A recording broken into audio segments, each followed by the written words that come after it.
Okay guys, welcome back to Great God Debates. So I've just been to my third Alpha course meeting. My thoughts on it are very much, and I keep alluding to this in the meetings, there's very much, it starts with the assumption that there is a God in the first place.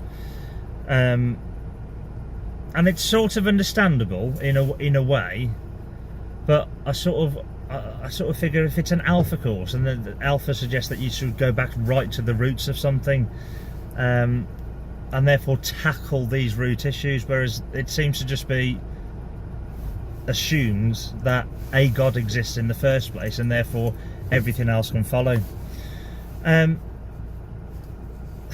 What can I say? There seems lots of people that seem to think that because something may have happened by coincidence, that the only reason that could have happened is because of God.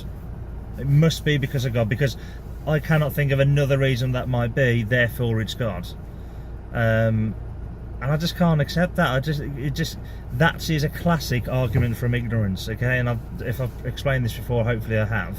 It doesn't mean that the person or the argument is stupid, or that the person making it is stupid. Not in the slightest. It's a philosophical term that relates to this argument from ignorance that simply says, I can't think of anything else, therefore it must be this thing that I'm thinking of.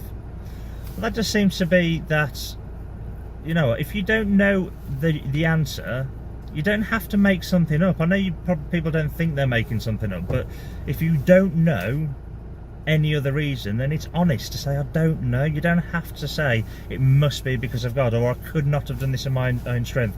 I brought up, you know, how do we know that it's not the power of suggestion? I mean, I'm not suggesting that that's definitely what it is, but you know, the power of suggestion is a massive thing. And then ultimately it just comes down to assuming that the Bible, as what is written in the Bible, is true, and therefore because it says it in the Bible it must be true. Again, it's circular arguments again. And there's a lot of quotes from John's Gospel, which it's my understanding that that was the latest Gospel to be written, and the other Gospels are very vague if they mention anything at all about the divinity of Jesus. So I think that seems to be added to later. So there's a lot of assumption that because that is a Gospel that's in there, and it was brought up that John was that Jesus' closest disciple. However, was he? Because there's lots of suggestion that the Gospels are actually anonymous.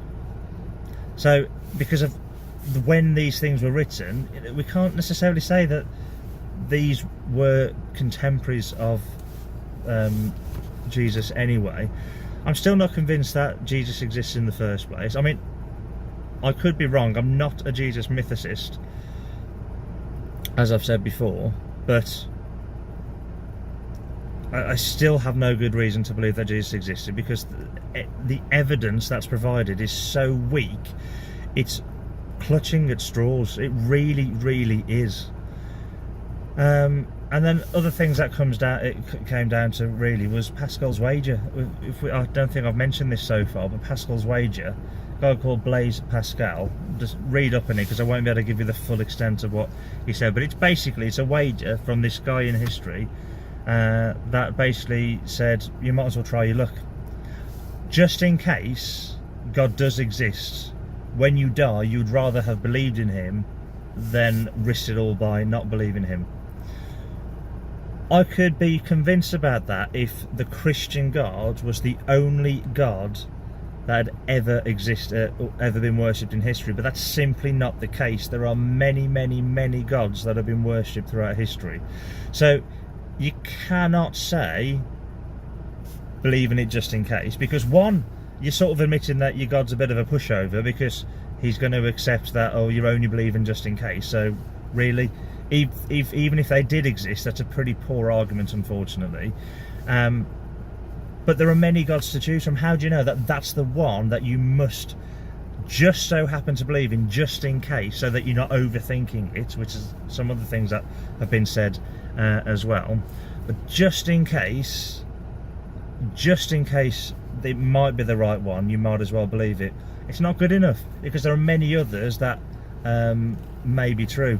And one question I asked near the end was, yeah, but, and I mentioned that there are thousands of gods that have been worshipped throughout history. How do you know that this is the right one? And the answer was, because this is the longest standing one.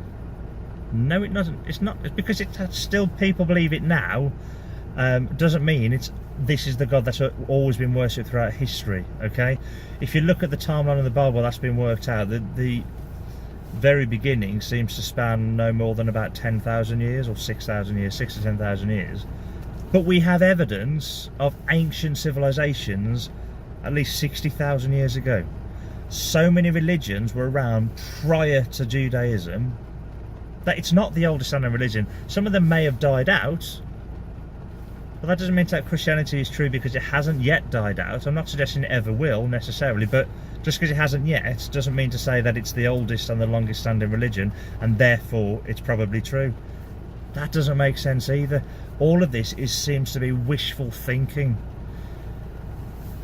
And these coincidences that happened, it's like it's been said, it seems so improbable that I would have met this person on this particular day that it's therefore impossible. No, it isn't. Just because something might be improbable does not equate to impossible.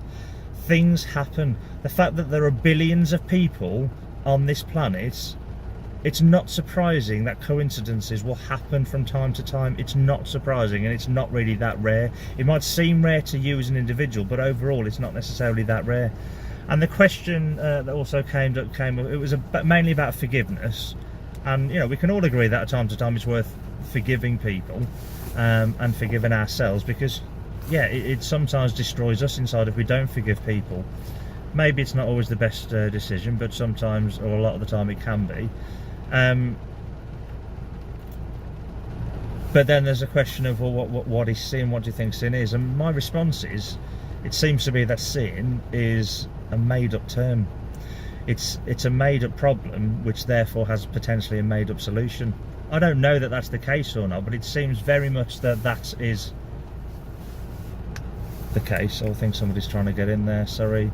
Again, I'm doing this in my car. I've just left it, so I'm just doing this video now. But yeah, I mean, I've lost my train of thought now by saying that. But yeah, coincidences will happen at some point. And I think I might have even moved on since then. Sorry if I've lost my train of thought. But yeah, I'm not sure there's much else that I can say really, but it seems very assumption based and very, I think this, therefore it must be true. There must be an ultimate purpose. No, sorry, the question was sin, wasn't it? Potentially it's made up. And then the question was asked, well, don't you then believe in good and bad or right and wrong? I don't think it's the same question, because of course I believe in those things. I don't believe them in terms of ultimate, beyond our reality things. I think these are labels that we put on things that we recognise to be right and wrong. I think objectively, as a human race, we've learned to understand that well-being is a good goal to aim for because of empathy for our fellow human beings. So we can make that objective by it being a largely collective thing. But I don't think there seems to be, again, this assumption that this has come from something beyond ourselves. Gosh, it seems very just assumption based again, and it's like I keep being told not to overthink things. Well, why not?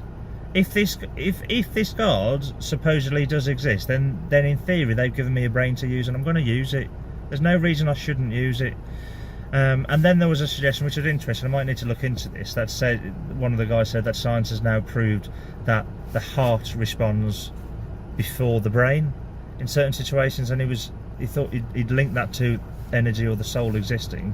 So I really had to ask that question: are we sure that science has mentioned a soul within that, or that that's just an interpretation? Because the heart is still just a vessel in the body. It doesn't necessarily mean that there's some sort of soul behind it.